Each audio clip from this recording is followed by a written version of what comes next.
देश के परमाणु ऊर्जा से जुड़े दो मुख्य कानूनों में संशोधन की तैयारी चल रही है। दरअसल इन संशोधनों का उद्देश्य ये है कि भारत के परमाणु कानूनों को वैश्विक मानकों के अनुरूप बनाया जाए। साथ ही साथ जो निवेश है उसको इस क्षेत्र में ज्यादा से ज्यादा आकर्षित किया जाए, निवेशकों की चिंताओं को भी दूर किया जाए और भारत के निजी और विदेशी निवेश के लिए परमाणु क्षेत्र को हम तैयार कर सके। इसीलिए आप देखे होंगे कि 2025-26 का जो बजट था उसमें परमाणु ऊर्जा मिशन की भी बात की गई और उसके लिए भी 2000 करोड़ रुपए आवंटित किए गए। तो ऐसी दशा में आप जानते हैं कि भारत में परमाणु ऊर्जा अधिनियम 1962 के अनुसार जो रिएक्टर का परिचालन होता है उसमें निजी क्षेत्र की जो भागीदारी है उसको प्रतिबंधित किया गया है। अब इस कानूनी अड़चन को दूर करने के लिए इसमें निजी क्षेत्र की भागीदारी को भी बढ़ाया जा सके, जिससे कि निवेश आकर्षित हो सके। इसलिए यह प्रयास किया जा रहा है, जिसकी की आधारशिला हम कह सकते हैं कि 2025-26 के बजट में इस बात के साथ ही रख दी गई थी कि भारत परमाणु ऊर्जा मिशन में ज्यादा से ज्यादा निवेश को अब आकर्षित करने की कोशिश करेगा और पहले से उसके लिए मद भी निर्धारित कर दिया गया। तो सरकार कुल मिलाकर जो प्रतिबंध हैं उन प्रतिबंधों पर छूट देने के लिए प्रयास कर रही है और यह कोशिश की जा रही है कि निवेश को परमाणु ऊर्जा के क्षेत्र में भी बढ़ाया जा सके।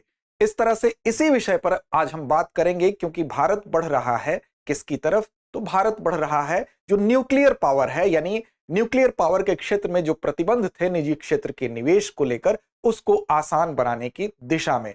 तो नमस्कार, मेरा नाम है अमिताभ और आज की इस वीडियो में इसी विषय पर हम बात करेंगे। तो दरअसल इसको इसलिए किया जा रहा है ताकि जो बड़ी कंपनियां हैं, जो निजी क्षेत्र की कंपनियां हैं, उनका निवेश यहां पर आकर्षित किया जा सके। जैसे कि रिलायंस हो गया, टाटा हो गया, इसके अलावा अडानी ग्रुप हो गया, ये तमाम ऐसी कंपनियां हैं जिनका निवेश इस क्षेत्र में आकर्षित करने के साथ ही जो परमाणु ऊर्जा का क्षेत्र है उसमें विशेष तौर पर हम कह सकते हैं कि जो SMR है, यानी कि स्मॉल मॉड्यूलर जो रिएक्टर होते हैं, उनमें इनके निवेश की सहायता से बिजली का उत्पादन किया जा सके। क्योंकि आप जानते हैं कि जो न्यूक्लियर एनर्जी है उसकी सहायता से, जो परमाणु ऊर्जा है उसकी सहायता से विद्युत में जो हम कह सकते हैं एक स्थिरता आ सकती है, हम कह सकते हैं कि विश्वसनीय स्रोत होता है विद्युत का, और साथ ही साथ कोयले पर निर्भरता, बिजली उत्पादन में जो कोयले पर निर्भरता है उसको भी घटाया जा सकता है, क्योंकि वो अभी तक हमारी लगभग 55% है। 2023 में अगर बात करें तो परमाणु ऊर्जा से हम केवल और केवल 1.6% ही कुल ऊर्जा उत्पादन का कर पा रहे थे। लेकिन अब इसको बढ़ाने का भी लक्ष्य है। 2047 तक ये लक्ष्य है कि हम तकरीबन 100 गीगावाट ऊर्जा का उत्पादन इस क्षेत्र से करें, यानी कि परमाणु ऊर्जा से करें। अब यह भी टारगेट है कि 2050 तक जाते जाते 25% न्यूक्लियर एनर्जी से हम बिजली का उत्पादन कर सकें। और अभी फिलहाल जो 7.5 2023 में था, 7.5 गीगावाट से 2024 में 8 से कुछ ज्यादा गीगावाट, इसको बढ़ाने की दिशा में प्रयास हो रहा है। और यह प्रयास तभी संभव होगा जबकि इस क्षेत्र में ज्यादा से ज्यादा निवेश आकर्षित हो सके, ज्यादा से ज्यादा हम तकनीकी जो है विदेशों की तकनीकी को भी यहां पर अपना सके। तो इसलिए यह जरूरी है। अब इसके लिए बड़ी बड़ी कंपनियों ने अपना इंटरेस्ट भी जारी किया है और इस इंटरेस्ट के साथ ही अगर आप देखें तो भारत एक जो प्रोग्राम है भारत की तरफ से, यानी कि भारत स्मॉल मॉड्यूलर रिएक्टर्स, यानी कि BSMR इसको बोलते हैं, इसमें 16 संभावित साइटों को चिन्हित भी कर लिया गया है, जो कि गुजरात, MP, ओडिशा, आंध्र प्रदेश, झारखंड और छत्तीसगढ़ में हैं। और इसमें कुल 6 प्राइवेट कंपनियों ने अपना इंटरेस्ट भी यहां पर जताया है। तो अब जो बड़े परमाणु प्रोजेक्ट्स हैं उनमें जो देरी होती है उसके एक विकल्प के तौर पर इन छोटे यानी कि स्मॉल मॉड्यूलर रिएक्टर्स में निवेश को बढ़ाकर इनको तैयार करने की दिशा में यह प्रयास किया गया है। तो इसी विषय पर बात करेंगे सबसे पहले इसी खबर के आलोक में कि भारत सरकार ने जो न्यूक्लियर पावर है इस क्षेत्र में जो प्रतिबंध हैं, जो कि 1962 का जो परमाणु ऊर्जा अधिनियम है उसके तहत निजी क्षेत्रों को निषिद्ध किए जाने के जो प्रोविजन थे उसमें ढील देने के लिए भारत सरकार प्रयास शुरू कर चुकी है और इन परियोजनाओं में निवेश करने का अब निजी क्षेत्र को अवसर मिलेगा। तो SMR क्या है, सबसे पहले इस पर बात करेंगे। तो यानी कि स्मॉल मॉड्यूलर रिएक्टर इनको बोलते हैं। अब आप जानते हैं कि जो बड़े परमाणु प्रोजेक्ट्स होते हैं उनको शुरू करने के लिए समय भी ज्यादा चाहिए, संसाधन भी ज्यादा चाहिए। इसकी वजह से जो विद्युत उत्पादन है उसके लिए इंतजार करना पड़ता है। लेकिन जो गहन उद्योग होते हैं, गहन उद्योग का मतलब जैसे एल्यूमिनियम उद्योग हो गया, सीमेंट उद्योग हो गया, जहां पर लगातार बिजली की सप्लाई की जरूरत पड़ती है, तो उसके लिए एक विश्वसनीय स्रोत का होना जरूरी है।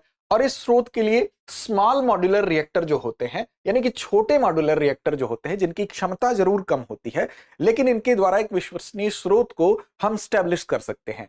तो ये इसकी क्षमता अगर बात करें तो 30 मेगावाट ई का मतलब इलेक्ट्रिक होता है, और 30 मेगावाट इलेक्ट्रिकल से 300 मेगावाट इलेक्ट्रिकल प्रति यूनिट इसकी क्षमता होती है, यानी कि इतने उत्पादन को ये कर सकता है। अब जो बड़े और पारंपरिक रिएक्टर की तुलना में अगर आप देखें तो ये बिजली जो उत्पादन कर रहे हैं वो लगभग 1/3 है। लेकिन हम बात कर सकते हैं, इनकी संख्या हम बढ़ा सकते हैं, और इनकी संख्या जल्दी इनको स्टेब्लिश करने की वजह से ये यूजफुल हो जाते हैं। अब क्यों ये जरूरी है?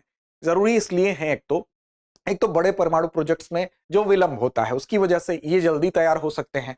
साथ ही साथ उद्योगों के लिए भरोसेमंद बिजली के एक स्रोत के रूप में इनको स्टेब्लिश किया जा सकता है, जैसा कि बताया गया, जो गहन उद्योग होते हैं, चाहे एल्यूमिनियम हो, सीमेंट हो, या इससे इसी तरह के जो गहन उद्योग श्रेणी में आते हैं।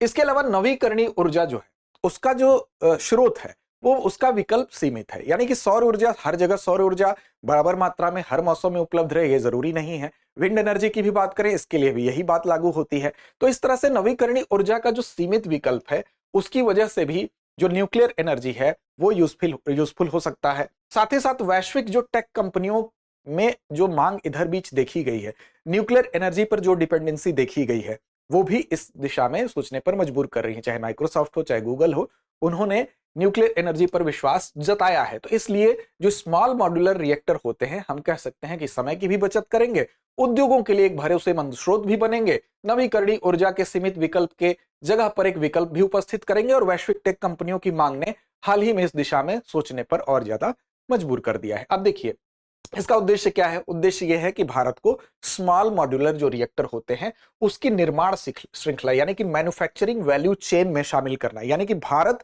जो स्मॉल मॉड्यूलर रिएक्टर होते हैं उसको बनाने वाले जो देश हैं उनमें भारत पहले तो शामिल हो जाए, यानी कि इस दिशा में हम टेक्निकली भी स्ट्रांग हो जाए। दूसरा यह है कि हमारे जो उद्योग है उनके लिए ऐसा एक सशक्त और भरोसेमंद साथी मिले जो कि हमेशा उनको 24/7 इलेक्ट्रिसिटी की सप्लाई करने में एक भरोसेमंद और विश्वसनीय स्रोत को डेवलप कर सके। साथ ही साथ कार्बन न्यूट्रल बिजली का उत्पादन हो सके, यानी कि एक ऐसी बिजली जहां पर कार्बन का उत्सर्जन कम से कम हो, तो इसके माध्यम से पर्यावरण संरक्षण में भी योगदान दिया जा सके। तो ये इसके मुख्य उद्देश्य है। अब योजना का मॉडल क्या है? तो योजना का मॉडल ये है कि एनपीसीआईएल, एनपीसीआईएल का मतलब क्या है? एनपीसीआईएल, ये बेसिकली इसका क्या होगा? इसका स्वामित्व तो इसके हाथ में होगा, यानी कि जो न्यूक्लियर पावर हमारा है, nuclear power corporation of India limited जो है एनपीसीआईएल, इसके पास इसका स्वामित्व होगा, यानी मॉनिटरिंग की पूरी पावर इसके पास होगी।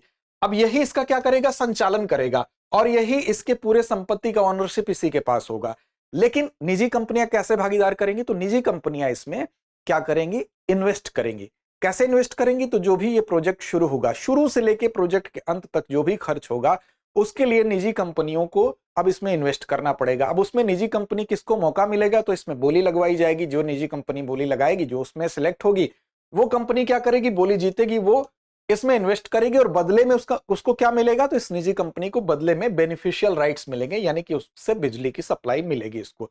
जितना इसने निवेश किया होगा उसी इन्वेस्टमेंट के अनुसार इसको वहां से बिजली की सप्लाई मिलेगी। अब भारत में बीएसएमआर मॉडल जो है, यानी कि जो आपको अभी बताया गया, बीएसएमआर मॉडल का मतलब हो गया भारत स्मॉल मॉड्यूलर रिएक्टर जो हमारा मॉडल है, यानी कि जो प्रोजेक्ट है, उसको बार्क ने क्या किया है, यानी कि भाभा एटॉमिक रिसर्च सेंटर जो है हमारा है, उसने प्रोटोटाइप जो है, प्रोटोटाइप क्या होता है? प्रोटोटाइप मतलब शुरुआती चरण में किसी भी चीज का अगर हम कोई उन्नत मॉडल बनाना चाहते हैं तो प्रोटोटाइप उसका शुरुआती एक मॉडल बना के जो प्रस्तुत करते हैं कि इसमें वो सारी चीजें हैं, एक प्रायोगिक तौर पर शुरुआती मॉडल जो प्रस्तुत किया जाता है। तो बार्क ने 3 प्रकार के एसएमआर प्रोटोटाइप डेवलप कर रहा है, यानी कि स्मॉल मॉड्यूलर रिएक्टर को डेवलप कर रहा है। कौन कौन से हैं?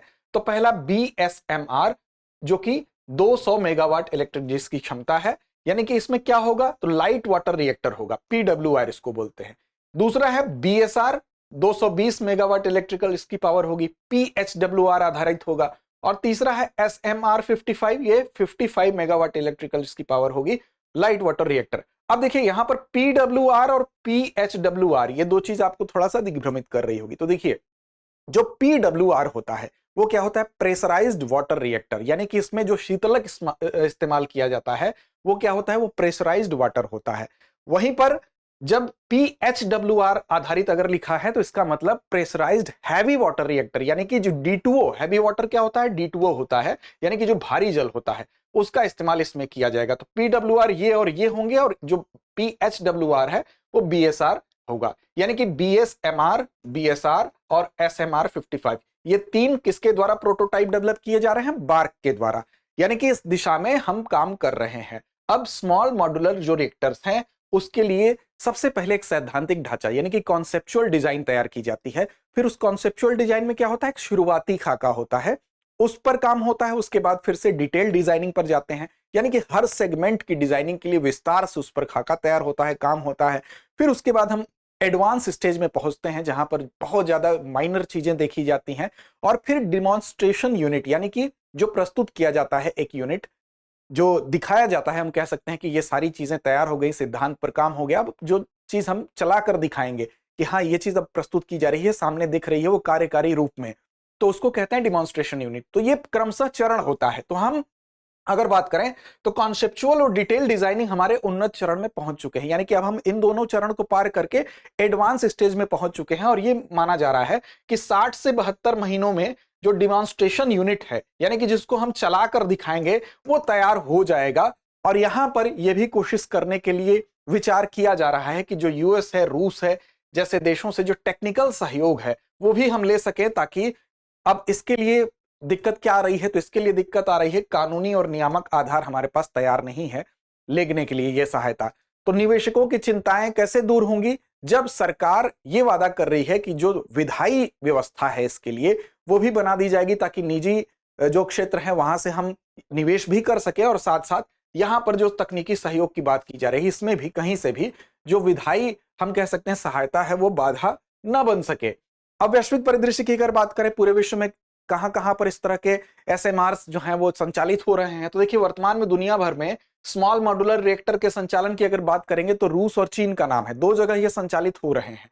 अब देखिए अकादमिक लेमोनोसो रूस का है, जो कि 2x35 मेगावाट इलेक्ट्रिक इसकी क्षमता है, और फ्लोटिंग है यानी कि तैरता हुआ है, ये स्मॉल मॉड्यूलर रिएक्टर है, और 2020 में ये चालू हुआ था। और दूसरा चीन का है, HTRPM इसका नाम है, 2023 में इसका वाणिज्यिक संचालन शुरू हुआ था, हालांकि 2021 में ही इसको ग्रिड से जोड़ दिया गया था, लेकिन इसका संचालन कब शुरू हुआ, 2023 में। फिलहाल दुनिया भर में ये दो ही ऐसे स्मॉल मॉड्यूलर रिएक्टर हैं जो कि संचालित हो रहे हैं। अब इसमें कुछ प्रमुख कंपनियां हैं जो कि जिनकी जो इस टेक्निक पर, इस तकनीकी पर काम कर रही हैं, वो अग्रणी कंपनियां हैं। अब इन कंपनियों से भारत भी सहयोग ले सकता है, जैसे कि हॉलटेक इंटरनेशनल यूएस की है, रॉल्स रॉयस एसएमआर यूके की है, इसके अलावा न्यू स्केल वोगेर एसएमआर है यूएस की है, इसी तरह से वेस्टिंग हाउस AP300 यूएस की है, जीई हिटाची है, BWRX 300 है यूएस जापान की संयुक्त रूप से। तो ये कुछ अन्य प्रमुख कंपनियों के नाम और हैं जो कि इस तकनीकी के माध्यम से काम कर रही हैं। इस एसएमआर बनाने की तकनीकी में भारत को सहायता मिल सकती है, लेकिन इसमें बाधा क्या है, तो जो विधायी सहयोग के लिए निजी निवेश और इनकी सहायता लेना वो बाधा बना हुआ है, इसी को दूर करने का प्रयास किया जा रहा है ताकि भारत इससे लाभान्वित हो सके। तो आइए अंत में चलते हैं अभ्यास प्रश्न की तरफ। आज का अभ्यास प्रश्न आपके जिम्मे छोड़ते हैं, इसका जवाब आपसे अपेक्षित है। भारत में प्रस्तावित बीएसएमआर परियोजनाओं की निगरानी कौन करेगा?